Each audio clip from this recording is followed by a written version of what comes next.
In the bathroom, you captive audience, you have to see advertising. In the taxi in Shanghai, almost every taxi has a video screens where you have to watch advertising. You go to Carrefour, in Shanghai, you put your hand down on the escalator, you have to see advertising.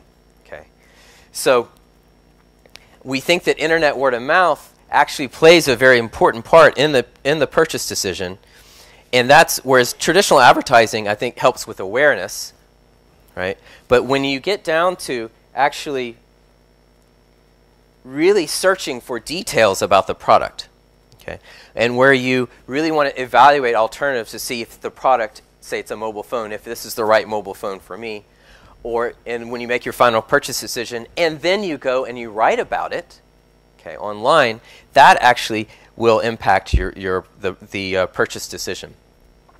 And so we think that internet word of mouth more and more has a bigger and bigger role to play. Okay, and I think internet word of mouth can be used in marketing communications from many different angles. So, for example, you can use internet word of mouth as consumer insight. Every month we track about 700,000 mentions of notebook computers from Chinese BBS forums. Okay, and we can see that 32.4% of messages which mention a notebook brand will talk about configuration. Okay, what kind of hard drive it has and how big the screen is. 22.3% talk about price. So if you want it, when people are trying to make a decision about what notebook they're going to buy, if you want to know what they're talking about, you can look at this data. And this is, we did this using collecting all the data, and then we also have our own text mining to categorize all these messages, so we can analyze it at a very fine level. And you can always dig down to see the quotes and what people are actually saying. Okay, so you can hear the consumer voice. 700,000 messages every month written about notebook computers by about over 100,000 people. Okay, it's like a huge focus group. Okay, but you're not asking any questions; you're just listening. So, internet word of mouth is consumer insight. Okay. Z mentioned about the Pepsi Creative Challenge. I think there's another angle to that story, which I think is interesting, is that Pepsi stole that idea. Pepsi stole that idea for consumers creating commercials, writing a TVC script. They stole it from consumers. Because if you go to the J. Joe fan forum, or Liu Chun, or other very famous stars, in February before the campaign was launched that summer, in February, you could find examples of fans writing TVC scripts for J. Joe and for other stars. So I say they stole it, but actually what's true is they were inspired by it. They saw that fan fiction was very popular, okay? And if they leveraged something that was already happening online, fan fiction, and they leveraged the fact that fans of J. Joe and other singers are the most passionate, most creative content creators out there. They'll do anything to support their stars. And so all the J. Joe fans would go online to support J. Joe. And if that means going to a Pepsi site and voting on a J. Joe TVC, they will do that. And so that's an example of netizen-inspired marketing. You can listen to consumer insight to figure out what notebook they like. You can listen to the kind of activities or understand the kind of activities they do to create better communications. This is an example here from Motorola. This is a cartoon rabbit called Tutski, sort of like a Hello Kitty. But it's a cartoon, it's a net cartoon. It's a net cartoon that was created online and became famous online. And people used it in their MSN for their MSN avatar. Okay, so everyone online knows Tutski. So when Motorola launched their Q phone in China, where one of the features was that it was good for using MSN, okay, they didn't choose a J. Joe as a spokesman for this phone. They chose Tutski. A net star was the spokesman. So you can see Tutski on billboards all over Beijing, all over Shanghai.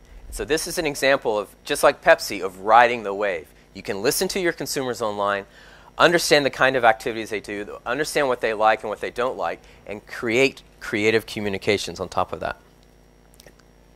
Okay. So internet word of mouth, you can listen to consumer or product feedback. You can be inspired for marketing. You can also do customer service, because you know what? Customer service is the new marketing, because consumers are asking questions. Consumers are asking, actually let me do this slide first. Consumers are asking questions all the time. This is a network, a map of the network from a mobile phone community for the Motorola E2, a popular music phone. Okay. This person here, the big circle here means this person wrote the most messages. That person in Q1 of 2007 wrote almost 5,000 messages about the Motorola E2. We looked at those messages. What was that person doing? They were actually answering questions from people that just bought the phone and didn't know how to use it. This person was performing customer service for Motorola for free. It was already happening. They were not paid by Motorola.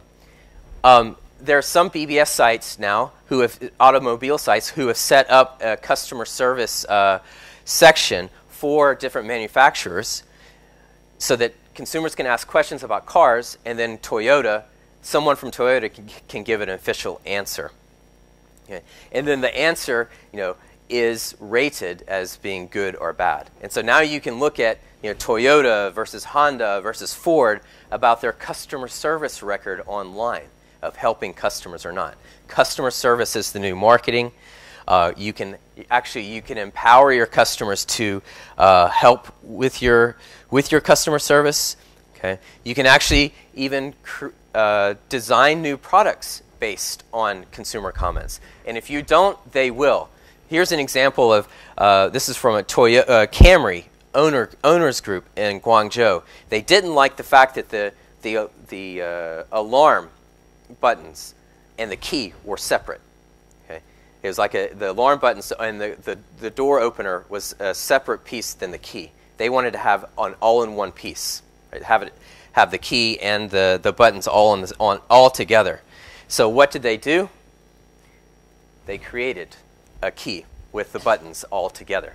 So because they're in Guangzhou, which is a manufacturing base for all this kind of stuff anyway, and so they got together and designed this together and created this and got it manufactured.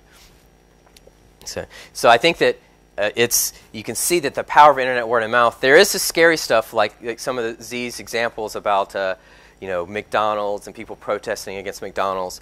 There is very scary stuff, but the power is not just for the scary stuff. The power of internet word of mouth can actually be used for very positive purposes. Okay.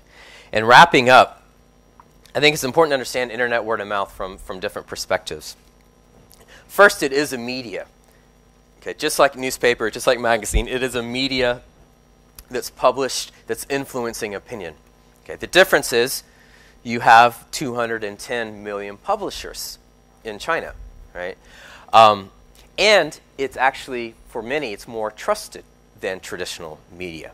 Okay, but it is a media. It's also consumer insight. Okay, these are your customers. What are they saying about you? What do they like and what do they not like? Also, it is a community.